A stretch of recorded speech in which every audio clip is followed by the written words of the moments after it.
Hello friends, welcome back to my channel. இன்னைக்கு நம்ம பார்க்க போகிற வீடியோ ஏப்ரல், மே, ஜூன் இந்த 3 மாதங்களில் உங்களுக்கு டெலிவரி ஆக போகுதா? இந்த வீடியோ உங்களுக்கு ரொம்பவே யூஸ்ஃபுல்லாக இருக்கும்னு நினைக்கிறேன்.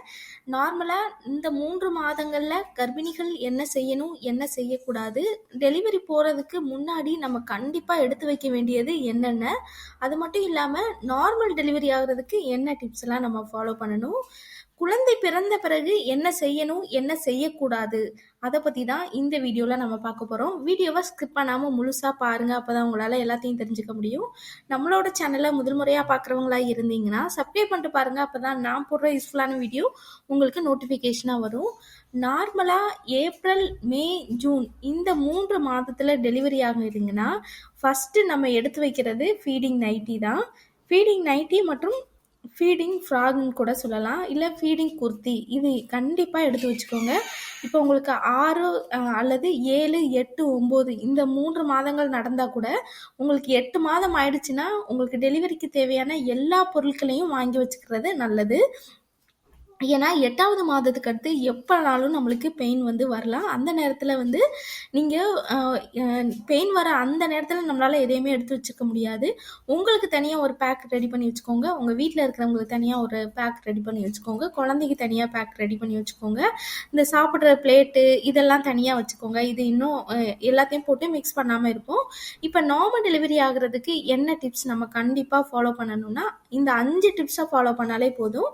7 மாதத்தில் இருந்து ஃபாலோ பண்ணாலே போதும், ஈஸியாக நமக்கு நார்மல் டெலிவரி ஆகிடும். 7வது மாதத்துலேருந்து விளக்கெண்ண குளியல் நம்ம கண்டிப்பாக எடுத்துக்கொள்ளலாம். இப்போ அதிகமான வெயில் காலங்கிறதுனால நம்மளுடைய 2 இடுப்பு பகுதி, நம்மளுடைய பிறப்புறுப்பு பகுதி எல்லாத்துலேயும் நல்ல விளக்கெண்ணெய் அப்ளை பண்ணிவிட்டு 5 நிமிடம் தான் வச்சுருக்கணும், அதுக்கு மேலே வச்சுக்க கூடாது. ஏன்னா இது அதிகமான குளிர்ச்சியை ஏற்படுத்தும். நம்மளுக்கு நிறைய சளி, இருமல் இந்த மாதிரி பிரச்சனை இருக்கிறவங்க இதை அவாய்ட் பண்ணிடலாம். போட்டு நம்மளால் எந்த அளவு சுடு தண்ணி தாங்க முடியுதோ அந்த அளவு சுடு தண்ணி தான் குளிக்கணும். ஏன்னா விளக்கெண்ணெய் அப்ளை பண்ணிவிட்டு சுடு தண்ணி குளிக்கும் போது தான் அந்த இடுப்பெலும்புகள் நல்லா தளர்வடையும்னு சொல்லுவாங்க. ஒரு சிலர் காலையில் குளிக்கலாமா, நைட்டு குளிக்கலாமான்னு கேட்பாங்க. காலையில் ஒரு சிலர் குளிச்சுட்டு சாப்பிடுவாங்க, அந்த மாதிரினா காலையிலே குளிச்சிருங்க. ஈவினிங் தூங்கும் போது குளிப்பாங்க, அப்படியும் குளிக்கலாம். எந்த நேரத்துலனாலும் இந்த விளக்கெண்ணெய் குளியல் எடுத்துக்கொள்ளலாம். ஆனால் 7வது மாதத்துலேருந்து தான் எடுத்துக்கொள்ளணும். நெக்ஸ்ட் நம்ம பார்த்தோம்னா சோம்பு கஷாயம், ஜீரக கஷாயம். நிறைய பேர் சோம்பு கஷாயம் எந்த மாதத்தில் குடிக்கணும், ஜீரக கஷாயம் எந்த மாதத்தில் குடிக்கணும் நிறைய பேருக்கு ஒரு டவுட் இருக்கும். நார்மலாக சோம்பு கஷாயம் 8வது மாதத்துக்கு மேலே தான் எடுத்துக்கொள்ளணும்.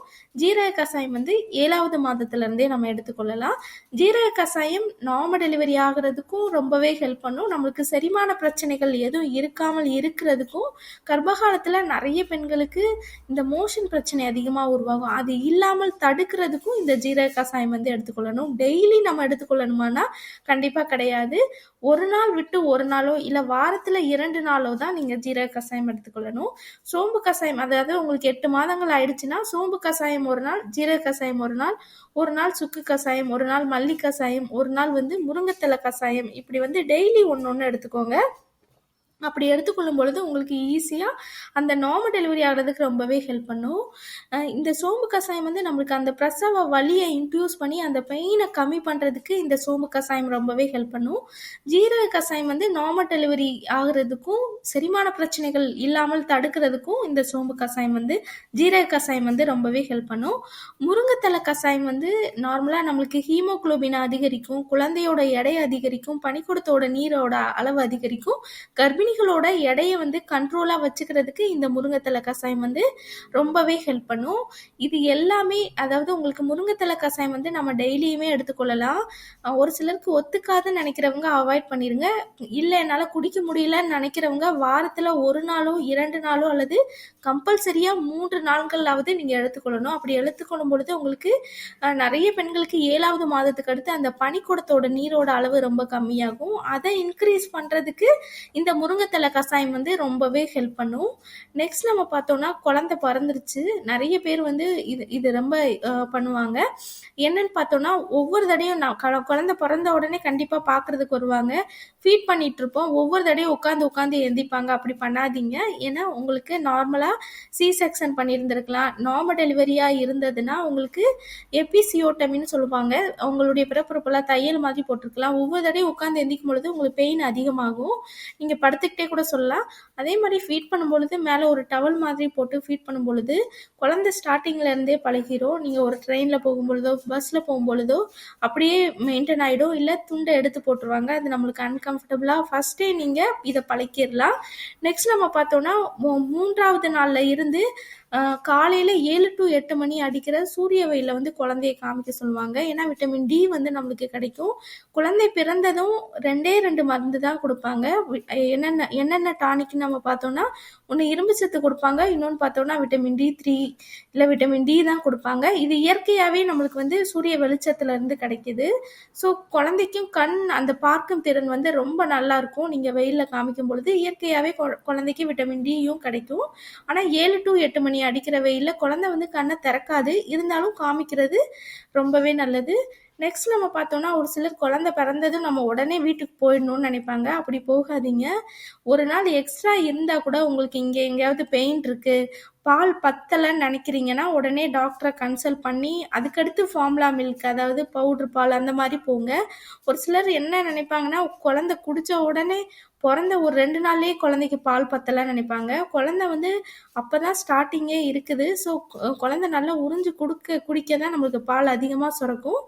அதெல்லாம் பார்த்துட்டு டாக்டரை கன்சல்ட் பண்ணிவிட்டு அதுக்கடுத்து நீங்கள் வந்து கேட்குறது ரொம்பவே நல்லது.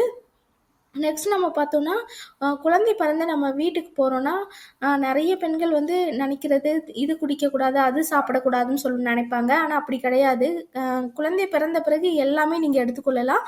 எப்படி ப்ரெக்னன்சி டைமில் எப்படி உங்களை டேக் கேர் பண்ணீங்களோ அதே மாதிரி ஆஃப்டர் டெலிவரிக்கு அடுத்து குறைஞ்சது 6 மாதங்களாவது நம்ம அப்படி இருக்கணும். ஒரு சிலருக்கு இந்த அலர்ஜி ஏற்படும் டாக்டர்ஸ் வந்து சொல்லுவாங்க. அதை மட்டும் தவிர்த்துட்டு டெய்லி பால் எடுத்துக்கோங்க, முட்டை எடுத்துக்கோங்க, தண்ணீர் அதிகமாக குடிங்க, வெந்தயம் எடுத்துக்கொள்ளலாம், நிலக்கடலை எடுத்துக்கொள்ளலாம், பூண்டு எடுத்துக்கொள்ளலாம். இதெல்லாம் எடுத்துக்கொள்ளும் பொழுது நம்மளுக்கு தாய்ப்பாலும் அதிகம் சுரக்கும். அது மட்டும் இல்லாமல் நிறைய பெண்கள் வந்து இதுக்கு முன்னாடி டேப்லெட் கொடுத்துருப்பாங்க. ஆனால் டெலிவரிக்கு அடுத்தும் நம்மளுக்கு 3 மாதங்களாவது டேப்லெட் கொடுப்பாங்க. ஆனால் நம்ம சாப்பிட மாட்டோம். ஆனால் கண்டிப்பாக எடுத்துக்கொள்ளணும். ஏன்னா நம்மளுக்கு டெலிவரி முடிஞ்ச அதாவது டெலிவரி நடந்த பிறகு நம்மளுக்கு இம்யூனிட்டியோட லெவல் ரொம்ப கம்மியாக இருக்கும். அந்த பழைய உடல்நிலை வர்றதுக்கு குறைஞ்சது 6 மாதங்களாவது ஆகும், அல்லது 1 வருடங்களாவது ஆகும் நம்மளுடைய பழைய உடல்நிலை வர்றதுக்கு. அதற்காக நார்மலாக டாக்டர்ஸ் வந்து கால்சியம் டேப்லெட்ஸ் கொடுப்பாங்க, விட்டமின் டேப்லெட்ஸ் தான் கொடுப்பாங்க. நம்மளால் ஃபுல்லாக நியூட்ரிஷன்ஸ் அவ்வளோ எல்லாத்தையும் நம்ம கரெக்டாக எடுத்துக்க மாட்டோம். ஸோ இதை எடுத்துக்கொள்ளும் பொழுது ஒரு சிலர் வந்து என்ன பண்ணுவாங்கன்னா, 2 இயர்ஸ் கழிச்சு எனக்கு இடுப்பு வலிக்கு, முதுகு வலிக்குன்னு சொல்லுவாங்க. என்ன காரணம்னா, இந்த குழந்தை பிறந்த அந்த 6 மாதங்கள் எதுவுமே சரியாக சாப்பிட்ருக்க மாட்டாங்க, கரெக்டான ஒரு ஹெல்த்தியான உணவு எடுத்துக்கொள்ள மாட்டாங்க, இந்த டேப்லெட்ஸ்லாம் தவிர்த்திருப்பாங்க. நீங்கள் கரெக்டாக எடுத்துக்கோங்க. அது மட்டும் இல்லாமல் நிறைய பெண்களுக்கு வந்து ஒன்று தோணும், தலைக்கு நம்ம குளிச்சா குழந்தைக்கு சளி பிடிக்கும்னு சொல்லுவாங்க. அது வந்து உண்மை கிடையாது. இருந்தாலும் நீங்கள் குழந்தை தூங்கும் பொழுதே நல்லா ஹேர் வாஷ் பண்ணிவிட்டு நல்லா தலையை காய வச்சுட்டு குழந்தைக்கு வந்து ஃபீட் பண்ணுறதுனால எந்த ப்ராப்ளமும் கிடையாது. எங்களோட பாட்டி, அதாவது என்னோட ப்ரெக்னன்சி டைமில் நார்மலாக நம்மளுக்கு டெலிவரி முடிஞ்ச பிறகு நல்லா பூண்டை வந்து நல்லா நல்லெண்ணெயில் போட்டு நல்லா வதக்கிட்டு அதோட கருப்பட்டியும் சேர்த்து கடித்து சாப்பிட சொல்லுவாங்க. நம்மளோட கர்ப்பப்பையில் இருக்கிற கழிவுகள் எல்லாமே வந்து வெளியில் போகும்னு சொல்லிட்டு இது வந்து ஒரு பாட்டி வைத்தியம். இது வந்து ட்ரை பண்ணி பாருங்கள், உங்களுக்கு இன்னும் ரொம்பவே நல்லது. இது நம்மளுக்கு தாய்ப்பாலும் அதிகம் சுரக்கும், அந்த கழிவுகளும் வெளியில் போகிறதுக்கு ரொம்பவே நல்லது. ஒரு சிலருக்கு அந்த நேரத்தில் இரத்தப்போக்கு வந்து அதிகம் ஏற்படும். அப்படி வந்து உங்களுக்கு 30 டேஸ் மேலே அல்லது 40 டேஸ்க்கு மேலே அதிகமாக ஏற்பட்டதுன்னா உடனே ஹாஸ்பிட்டல் போகிறது ரொம்பவே நல்லது. அதே மாதிரி 30 நாள் கழித்து உங்களுடைய ஹெல்த்தும் செக் பண்ணிக்கோங்க, குழந்தையோட ஹெல்த்தும் செக் பண்ணணும். உங்களுக்கு மேபி ப்ரெக்னன்சி டைமில் தைராய்டு, சுகர் வந்து இருக்கலாம். அது திரும்பவும் இருக்கா, எப்படி இருக்குங்கிறத செக் பண்ணிக்கிறது ரொம்பவே நல்லது. அது மட்டும் இல்லாமல் 30 நாள் கழித்து குழந்தையோட எடை வந்து கொஞ்சமாவது இன்க்ரீஸ் ஆயிருக்கான்னு செக் பண்ணுவாங்க. அது பார்க்குறது ரொம்பவே நல்லது. எப்போ அடுத்து இன்டர்கோர்ஸில் இருக்கலான்னு கூட ஒரு சிலருக்கு டவுட் இருக்கும். நார்மல் டெலிவரியாக இருந்ததுன்னா குறைஞ்சது 6 மாதங்கள் இருங்க. சி செக்ஷனாக இருந்ததுன்னா குறைஞ்சது 1 வருடங்கள் இருப்பது ரொம்பவே நல்லது. அல்லது குறைஞ்சது 7-8 மாதங்களாவது கேப் விட்டு அதுக்கடுத்து இன்டர்கோர்ஸ் இருக்கிறது ரொம்பவே நல்லது. ஓகே ஃப்ரெண்ட்ஸ், இந்த வீடியோ உங்களுக்கு ரொம்பவே யூஸ்ஃபுல்லாக இருக்கும்னு நினைக்கிறேன். இந்த வீடியோ பிடிச்சிருந்ததுன்னா லைக் பண்ணுங்கள், ஷேர் பண்ணுங்கள், கமெண்ட் பண்ணுங்கள், மறக்காமல் சப்ஸ்கிரைப் பண்ணிவிடுங்க.